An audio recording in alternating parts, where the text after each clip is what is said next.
Bonjour, aujourd'hui je vais vous montrer comment changer un transformateur sur votre machine à café Scott Slissimo. Donc tout d'abord les transfos sont tous les mêmes peu importe le modèle et la façon dont on va les changer sera la même chose pour tous les modèles.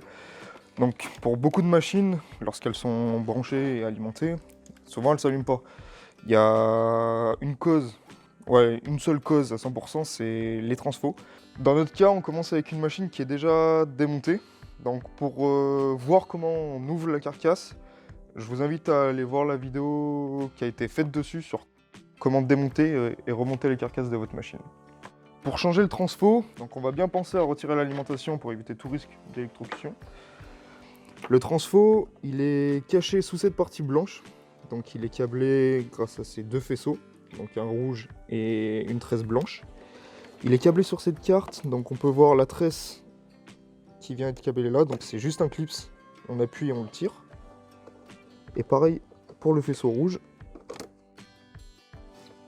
On retire le plug de la prise pour nous laisser de la place. On écarte un petit peu les fils, alors moi je les cale derrière la pompe.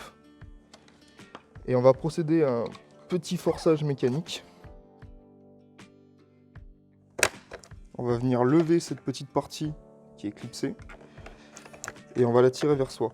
Il faut faire attention, si on tire trop, il y a un flexible là. Donc moi ce que je vous invite à faire, c'est à le tirer avec votre doigt, et avec l'autre main, vous venez lever. Et vous venez tirer.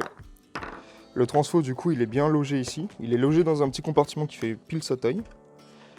On va venir, comme pour le boîtier, le sortir de ce côté. On va reposer la machine, et vous voyez la tresse, elle passe sous le moulin, ici. Donc il y a juste à forcer un tout petit peu. Et la tresse va se mettre à sortir sans problème. Et pareil pour son autre faisceau. Donc moi ce que je vous invite à faire, vous voyez, il a son support en silicone qui est toujours dedans. Donc moi ce que je vous invite à faire, c'est tout simplement retirer le nouveau support et garder l'ancien. Pour remettre le transfo, on va bien faire en sorte de passer les câbles comme ceci pour éviter de les abîmer. On va refaire la même manip mais dans le sens inverse. Voilà. On fait en sorte que les câbles passent bien et qu'ils ne soient pas gênés. Donc une fois que le transfo est mis en place, on va venir remettre sa protection. Donc on fait en sorte que le transfo reste bien appuyé au fond de la machine. Donc il est important de ne pas trop forcer pour éviter d'abîmer la carcasse et la pompe qui se trouve juste derrière.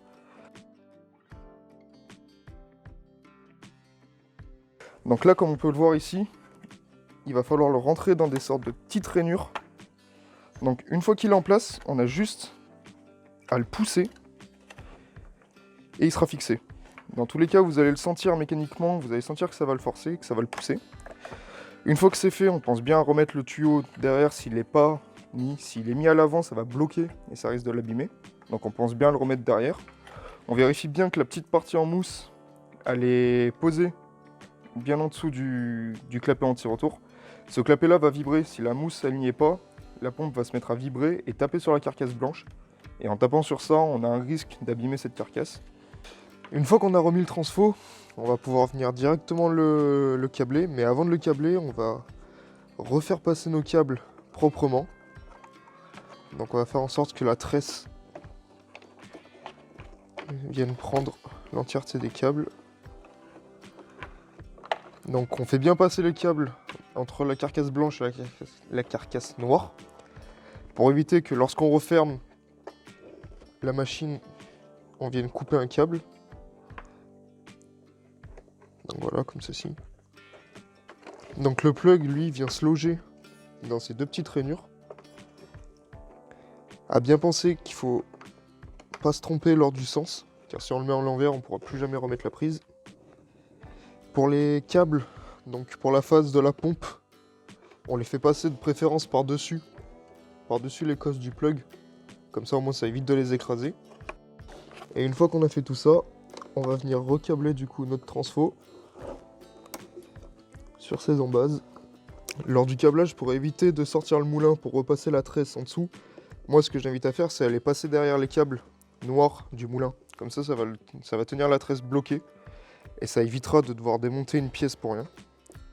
Avant tout test du transformateur, il est important de remonter la carcasse de la machine, ainsi que le bac à mare, le réservoir et la fuseur. Pour le remontage, vous pouvez vous aider de notre vidéo qu'on a fait sur le remontage de la machine Slissimo Scott sur notre chaîne YouTube. Une fois que toutes les sécurités sont en place et que la machine est allumée, si la machine vous affiche ce défaut, donc ce défaut-là, fixe, la carte devra être changée en plus du transfo. Si on ne change pas la carte, on risque encore une fois de tuer un transfo et prendre le risque d'abîmer un autre composant. Dans cette vidéo, vous avez appris comment changer, sortir et remonter un transfo tout neuf.